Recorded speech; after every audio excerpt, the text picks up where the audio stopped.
V1 వార్తలకి స్వాగతం. కామారెడ్డి జిల్లా బాన్సువాడలో RDO కార్యాలయం నుండి అంబేద్కర్ చౌరస్తా వరకు అధికారులు ఫైకేరన్ నిర్వహించారు. ప్రజాస్వామ్యంలో రాజ్యాంగం ఇచ్చిన ఓటు హక్కు ప్రతి ఒక్కరూ వినియోగించుకోవాలి అని అన్నారు. ఆర్డీఓ రమేష్ రాథోడ్ ఎటువంటి ప్రలోభాలకు గురి కాకుండా ఓటర్లు తమ ఓటు హక్కు వినియోగించుకోవాలన్నారు. 18 సంవత్సరాలు పూర్తి అయిన యువకులు ఓటర్ లిస్టులో పేరు నమోదు చేయించుకోవాలి అని సూచించారు. వచ్చే ఎన్నికల్లో ప్రజలు 100% ఓట్లు వేయాలి అని ఆయన కోరారు. 100% ఓటు వేయడం అందరి బాధ్యత. ఓటు వేయడం అందరి బాధ్యత.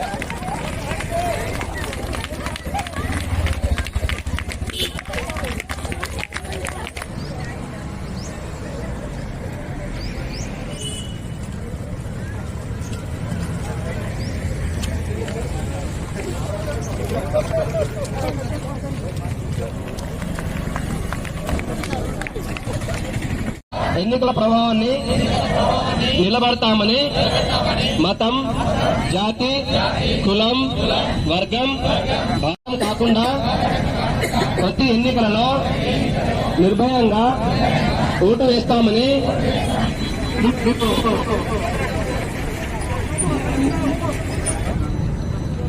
ఎలక్షన్ కమిషన్ ఆఫ్ ఇండియా ఆదేశాల ప్రకారము ఈ స్వీప్ యాక్టివిటీస్ లో భాగంగా ఈరోజు మన బాన్సువాడ పట్టణంలో ఈ Banswada assembly segment with in the Hyderabad parliament constituency లో మరి కలెక్టర్ గారి కామారెడ్డి కలెక్టర్ నిజామాబాద్ కలెక్టర్ గారి ఆదేశాల ప్రకారం ఈరోజు మన బాన్సువాడ పట్టణంలో ఫైకేరన్ అనేది చెప్పడం జరిగింది.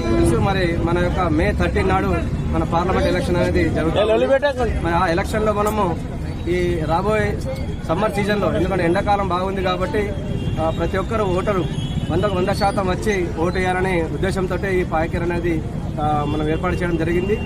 మరి ముఖ్యంగా ఎన్రోల్మెంట్ అనేది 18 నుంచి 20 సంవత్సరాల మధ్య యూత్ ఏవైతే ఉన్నారో యువకులు మన బాన్సువాడ కాన్స్టిట్యూన్స్ లో మొత్తం 6% బదులు ఇక 3% వరకే మనం నమోదై ఉన్నారు. కాబట్టి అందరికి రిక్వెస్ట్ చేసేదంటే 18 సంవత్సరాలు నిండిన అందరూ కూడా ఓటర్ నమోదు చేసుకోవాలా. ఇంకా మనకు అవకాశం ఉంది. అప్ టు మనం నామినేషన్ కన్నా ముందు నుంచి కూడా అప్ టు నామినేషన్ ఏదైతే లాస్ట్ డేట్ ఉందో అప్పటిదాకా కూడా మనం నమోదు చేసుకోవచ్చు. కాబట్టి దయచేసి అందరూ కూడా ఈ యూత్ ఏదైతే ఉన్నారో మేము ప్రతి ఒక్కరికి మేము రిక్వెస్ట్ చేసిందంటే 18 నిన్న అందరూ కూడా నమోదు చేసుకోవాలి. నమోదు చేసుకున్న తర్వాత డెఫినెట్లీ మనము ఈ మెయిన్ టౌన్లలో అనేది పోలింగ్ శాతం అనేది చాలా తగ్గుతూ ఉంది.